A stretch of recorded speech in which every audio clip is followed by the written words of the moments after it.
Hello guys, welcome back to another video.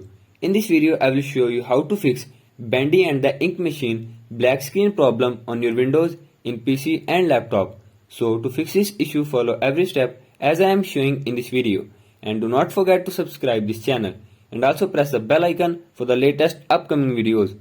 Hope so this will fix your problem and help you a lot.